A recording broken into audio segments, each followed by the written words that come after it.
Previously, on the Boer Wars, Brittany, aka Britt, and the Populars wanted to gain more control at the clubhouse known as Transvaal. However, Boer, nicknamed Boer, and her group of outcasts have been hanging out at that clubhouse since they were in diapers. Boer didn't want to give up to the clubhouse to the snobby Britt, so they had a clique war. Britt thought that she and her followers could win by using their popularity, but Boer and her friends managed to publicly humiliate the Populars with the use of ninja stars and Nerf guns. Definitely not a pretty sight. In the end, Britt realized that if this clique war went on, she would be losing her popularity, and in order to save face, she compromised, saying that the Populars would still have control over the Transvaal, but Boer and her outcasts were the ones that really held the power. All was peaceful until gold was struck. Transvaal had been under construction for some time, and a new workout room called Kimberly was added. But what Boer and her outcasts didn't expect was to find diamonds. Boer, did you see what I just saw? It's a jock lifting weights with sweat dripping down his sparkling muscular arms.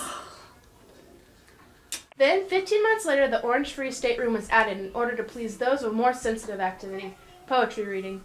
Then gold happened to pop up in the Orange Free State.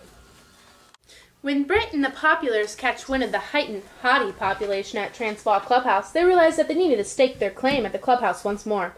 And some of the Populars who were hanging out at the Transvaal were being mocked by numerous outcasts, so they had to protect their fellow Populars. We're going back to the clubhouse. And so the Populars and the outcasts made their way back to the clubhouse and ended up meeting head on. We're gonna take you out, Boer. No way, Britt. It's about time someone stopped your man-crawling days. With the help of former president of the Populars, Cecil Rhodes, the golden model of Alfreda Bate, and Britt's older cousin Freddie Milner, Britt and her gang hatched a plan. Thanks to the wonderful help of Cecile, Alfreda, and Freddie, we are going to storm into that dinky little coffee place, Johannesburg, and that Boer and her girls go to, and totally make it a new place for the Populars to hang at. We're going to call this the Jameson Raid, just because my cat's name is Jameson. But how are we going to overrun Johannesburg? Are you an idiot? Of course we're going to get the help of other Populars, duh. But word leaked out. Boer! I just heard from Peter, who heard from Sammy, who heard from Amy, who heard from Max, who heard from his little sister who was eavesdropping on Britt and her groupies, that they're crashing our coffee place. You mean Johannesburg? As in the coffee place? As in our coffee place? Yes, in like a week too. Ah, if Britt thinks that she can corner me, she's got something coming for her. With careful planning, Boer managed to round up a group of her outcasts and carefully take out a couple of Populars throughout the week, with the aid of Nerf guns and ninja stars. By the time it came for the Populars to storm Johannesburg, many of the Populars dropped out. What do you mean Lauren, Susan, and Emily A, B, C, D, and E can't come? We've been planning this attack for a whole week. Well, for some reason the outcasts have all managed to break the other girls' nails, so they're all going for a mani-pedi on the day of the attack. Many of the Populars from other high schools around the area wanted the Transvaal Clubhouse to be under popular rule. After all, the place suddenly did become a hottie magnet. But some of the Populars didn't like the idea of taking the clubhouse, especially Roberta Salisbury. She thought that the Populars were making idiots out of themselves, demeaning the meaning of being popular. But Roberta gave the Populars her okay with this clique war because she thought the outcasts were being too cocky and were picking on the clubhouse workers. Once the go-ahead had been given to the opposing cliques, both Britt and Boer finally declared war on each other. This is war, Britt. I called war first. No, I did. No, me! Continuing on with our story. In the first 5 days of this clique war, dubbed the Second Boer War, it consisted of the outcasts whooping the Populars' butts. Boer instructed her crew to attack the Populars on their own territories in Cape Colony County, Natal, Kimberley, and Mafeking. The only thing Britt could do at this time was try to hold off the outcasts. Of course, this was proving to be much more difficult than it seemed because the Populars weren't used to being in the outcasted lands.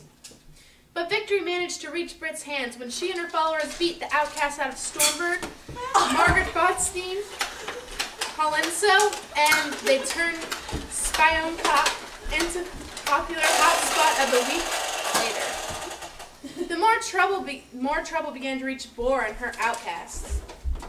What's going on? We were winning at first. I don't know. I think the Populars from other schools are joining in. Well, that's just great. 6 weeks later, the Populars gained control of the Outcasts' two major hangout places, Pretoria, a thrift shop, and Loma Fontaine, the soda shop. Boer and her gang despaired even more when the Populars made their way to Orange Free State Poetry Room and staked their claim on the guys there. What now, Boer? I got your guys! Soon after that, the Populars made a niche for themselves at the Transvaal clubhouse, treating the workers with respect and cleaning up after their own messes. However, Boer and her gang did not give up hope. Seeing as they could not take the Populars head-on anymore, they resorted to cornering the Populars when they were isolated and bombarding them with ninja stars. After that, they'd quickly hide in nearby couches, bushes, and tables, and the outcasts stuck to this guerrilla warfare for 2 months.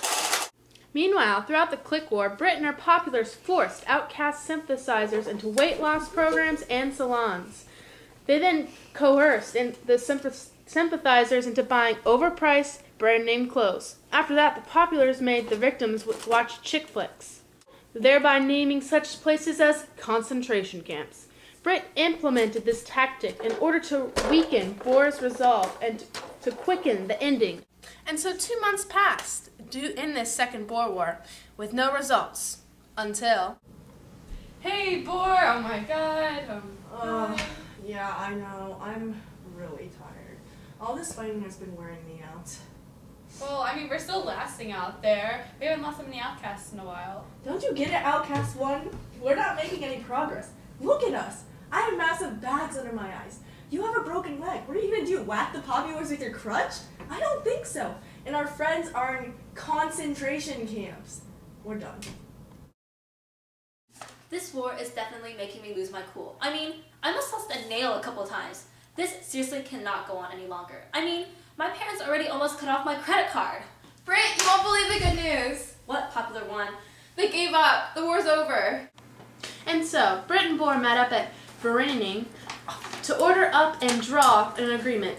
Some of the things they agreed on were that Boer and her outcasts would obey Brit. The outcasts would be able to hang out in some Populars' hot spots, and the outcasts could still hang onto some of their own territories. True, both Brit and Boer lost some of their groupies to the other, more peaceful cliques, but the Treaty of Vereeniging ended the hostilities. And that concludes the Second Boer War. Tune in next week to learn about how TR makes his fantastic crumpets.